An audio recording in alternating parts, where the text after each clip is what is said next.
I want to try a sound system experiment this morning, so I'm going to use my earpiece. I always think of this as a Madonna microphone from watching MTV when I was in junior high school. But this little microphone that's over my ear instead of the pulpit mic, we'll see if you can hear me clearly this way. All this good work we've been doing on the sound system is definitely having an effect. The 38th chapter of the book of Job is probably the most beautiful chapter in the entire Hebrew Bible, perhaps in the whole Bible. These days, 20-some years in, my homiletical method is to read the scripture and then look at my Google Docs to see when the last time I preached on it was. And I couldn't find anything for the 38th chapter of Job. I was surprised by this. It's so intriguing, so powerful. I must have darkened the counsel with it at some point, right? But maybe I had the good taste not to philosophize about suffering with the tough old seniors at the first church I used to serve. In any event, it is an exciting thing to dive into this passage, and an alarming one also. The poet Nick Flynn has a poem called Sudden. It is about his mother's death. She died suddenly when he was 10 years old. The poem ends like this. It was sudden, how overnight we could be orphaned and the world become a bell we'd crawl inside and the ringing all we'd eat. That's a remarkable image. A ringing bell turned inside out, grief like tinnitus in the ears of a child. You can't hear me. Now can you? No. All right, we'll keep on trying.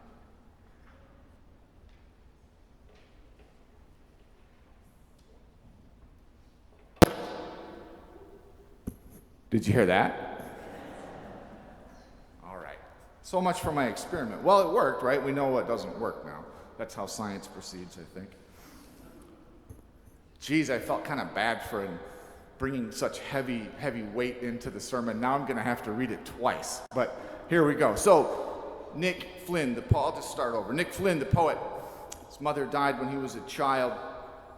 His poem Sudden ends like this. It was sudden how overnight we could be orphaned and the world become a bell we crawled inside and the ringing all we'd eat. As I said, this is a remarkable image, a ringing bell turned inside out, grief like tinnitus in the ears of a child. Flynn takes his childhood pain and he makes it into something almost beautiful, even as he decries the suffering he endures. My friend Chris Wyman says that joy and suffering hold this in common. There is something sacred in them. Let that claim sink in. He says there is something sacred in suffering. He is saying that pain somehow aligns us with the divine. Now, there are good reasons, good theological reasons, to reject this claim, especially in a church that worships at the foot of an empty cross. To obsess over Christ's wounds, our wounds, to focus only on the tragedy of existence itself is to pretend that Easter did not happen. But the Christian story and the truth of the universe are like a one-way street to some degree, and we can't go back to Good Friday after we have realized the beauty of Easter. To say that suffering has sacred meaning is to celebrate it, valorize it, accept it, excuse it. We can't do that. Easter won't let us. So we rear back from the claim suffering has sacred meaning. But I don't think actually it's for theological reasons that most of us do this when we turn our eyes away from the world's agony or forget the sting of a bee sting the moment that the pain fades. We aren't necessarily thinking about the empty cross when we shut off the news because we can't stand it anymore.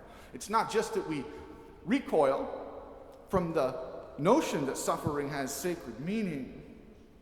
It's that we don't really let suffering have any meaning at all. Or at least our secular culture doesn't. What I'm saying is this: the offense in the sentence, suffering has sacred meaning, is not that I am implying God allows your pain. You have to believe in God to get that far. And the modern mind has turned God off. The offense in this sentence, suffering has sacred meaning, the offense is the notion of the sacred. Think about it.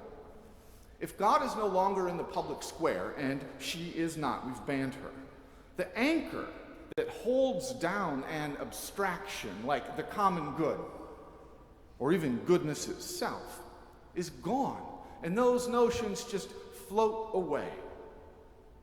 After that, their foil dissolves, evil dissolves. When I was a kid, I was terrified by the Ozzy Osbourne song, Mr. Crowley. But Ozzy was only scary because I knew good, right? Or God. Aleister Crowley was only scary because of the Anglican Church. All this means is that we cannot regard suffering as evil if we have no concept of good. Suffering now is devoid, Wyman says, of all potential meaning, precisely because it's robbed of any metaphysical status. Suffering, pain, in our lives, in our world, is simply something to avoid for as long as possible, or when avoidance fails, to stop thinking about the minute the bell stops ringing. And let's not lie to ourselves. Here we are in church, pious people, but don't think for an instant that the assumptions of secular modernity are not inside of our hearts, inside of our minds, inside of our church. Think about our culture's attention to physical health, all to keep suffering at bay, or if you turn the coin over, our national addiction to opiates. Forget the fact that we're in pain. Think of all the hours we feed our brains to screens, the numb way we move from one month's mass shooting to the next.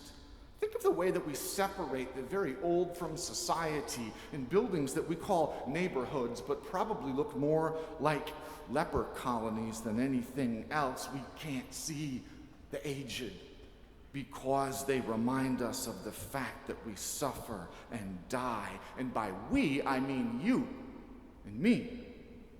The reason for these things? We can't stand to face the fact of suffering. We would evade our pain. When our daughter Hannah was in middle school, the Lincoln Elementary basketball team played Jensen School twice a year. Jensen is a quick bike ride from here. Cabrini Green residents used to attend the school, and Cabrini Green families who still live in the neighborhood, their kids are still there. It is an interesting school. It holds gentrification and the structural racism gentrification feeds upon together, right in the same building, only in CPS. Anyhow, Jensen always had an excellent basketball team. There was a 7th grader so good that the first time I saw her play, I thought she would have started on my high school basketball team. And I believe she would have as a 7th grader. Yesterday, the cover of the Sun-Times had a photo of a 16-year-old girl who played for Jensen, same age as our daughter, shot to death. Her name was Kiara Moore. I've seen that kid play basketball. That's what I thought when I saw her face. I've got a photo on my phone of Hannah shooting free throws, and Kiara is in it. Now that might be wrong. Maybe it was a different girl. But I felt it strongly enough to close the paper, walk away from the table, run away from the fact of suffering. And if I'm wrong about who she was, actually it doesn't really matter for the purposes of what I'm trying to say, because one of my son's 8th grade AAU teammates, Terrell, was murdered outside of McDonald's last month. 2 years ago, my son's teammate, Amare, lost his dad to gunfire on Father's Day. Kelly and I went to the funeral, and I think I've told you this. It was so routine for this church. I know those names, and I have ignored those murders. My family has the most glancing association with Black Chicago, and we've encountered 3 people killed by gun violence and our indifference. We know these names. And I ignore the city's suffering because we can't stand to face the fact of pain. It wasn't always this way. Rumi, the poet, says, "The wound is the place where the light enters you." That sounds good at first, right? Kind of like a Sting lyric or something, slightly metaphysical, true. The wound is the place that the light enters you. But sit with that for a moment. Rumi is saying the thing in your life that stings the most fiercely is God's entry point. And I respond to that, how dare you? That's what I think when I hear that claim. How dare you? Or John Calvin says, God is deemed omnipotent, not because he can act, though he may cease or be idle, or because by general instinct he continues the order of nature previously appointed. The sun rises, the sun sets. That's not why we say God is powerful, Calvin says, but instead because governing heaven and earth, he so overrules all things that nothing happens without his counsel. And if we miss Calvin's point, he goes on to say, if one fell among robbers or ravenous beasts, if one is struck down by the fall of a house or a tree, all these occurrences are governed by God's secret counsel. John Calvin had a child who died. That happened, he believes, because of God's secret counsel. And I read that, and I think you are a monster. I'm shocked into silence, stunned by how offensive that claim feels. Or truthfully, stunned in part by Calvin's faith, which would rather make meaning out of the hand of God on everything than live a meaningless life that ignores suffering altogether. Unlike secular modernity, which lets us turn 2 blind eyes to the pain all around us and the pain of our own lives because suffering has no meaning at all, it's just something to be avoided. Unlike this, Calvin and Rumi, they won't let us look away. We want to look away, right? We avoid aging with fitness, suffering with opioids. We avoid ignore the fact that we're spending trillions of dollars on weapons. We read the New York Times here in Chicago instead of the local paper because the local paper has articles about our city's children dying a bike ride away. If suffering had any meaning, we couldn't do this. We'd have to look at it. All of which is to say, the claim that suffering has meaning is morally superior to the secular belief that suffering has no meaning at all. To say, like Calvin says, that God is some kind of monster may well be more moral than to say suffering has no meaning at all. Now, the kind of meaning suffering has, that's an important question, but we need remedial aid at this point in American history. So I think that simply to accept the fact that suffering does in fact have some kind of import in it, some kind of lesson, truth, something sacred about your pain, to just consider that, it might be enough. Enough for a 15-minute sermon anyhow, but we'll push it a little bit. If it's not enough, Job gives us a more advanced lesson. And he does so by fully accepting and staring at the weight of his own suffering and then by screaming at God, right? Screams at God. Essentially, Job says, I could hold on to your power, God, and I could stop believing in your love, or I could seize upon your love and let go of your power. Which is it? Why is this happening to me? Are you good or are you strong? How can you be both?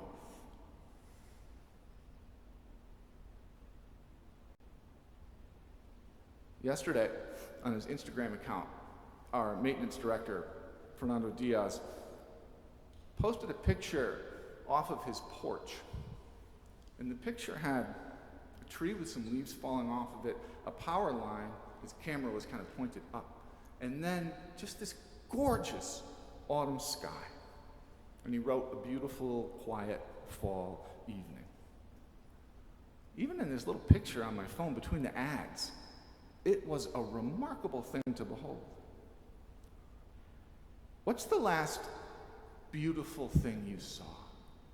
More than that, something truly overwhelming.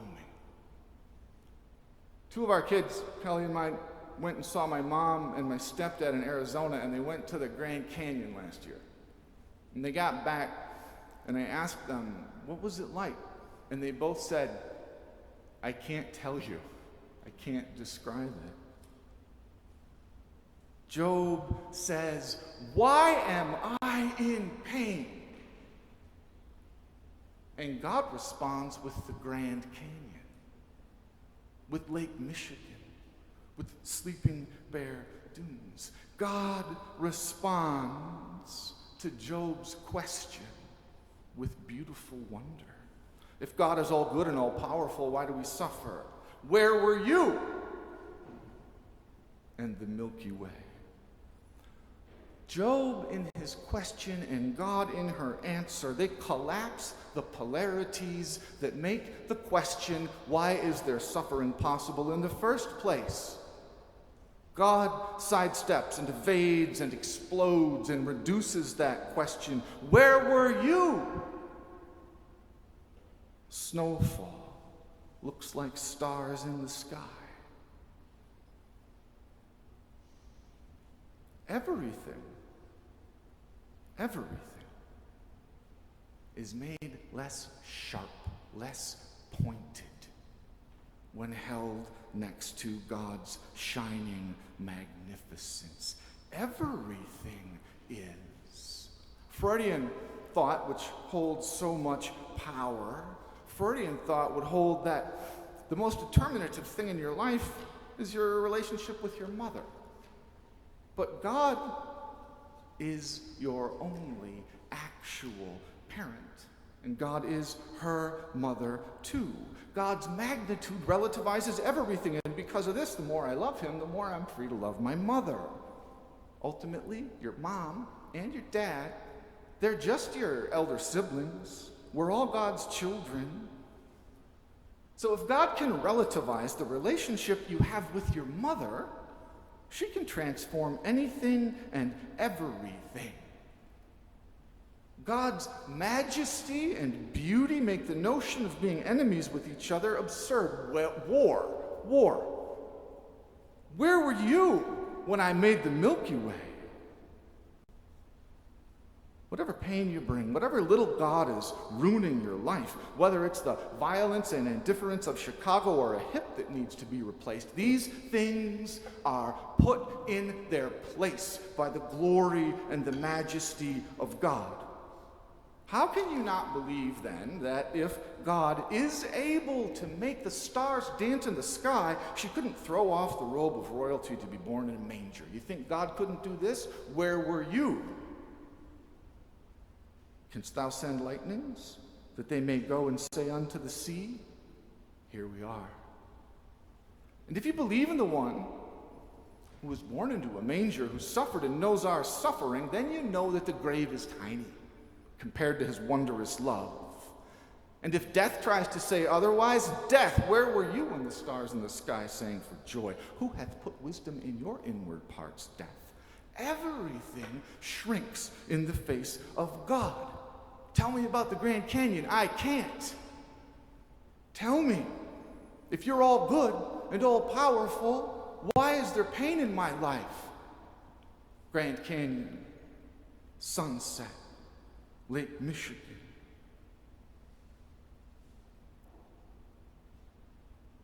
I was stung by a wasp last summer. I don't know if that's happened to you recently. It's as bad as you might think. That's why we don't think about it. That's why I was dumb enough to get close to a wasp nest. I immediately forgot how bad it hurt the last time it stopped stinging. It felt like somebody lit the tine of a fork on fire and jabbed it into my shoulder. It hurt so badly. And if you had walked up to me and said anything I'm saying in this sermon while that pain was radiating down my arm, I would have screamed at you louder than that pain was screaming at me. It would sound like an obscenity, a lie, these claims, right? So there's not always the right time to point toward the majesty of God. Job, the book of Job, isn't really concerned with our sensitivities at all. Why are we in pain? Hath the rain a father? Or who hath begotten the drops of dew?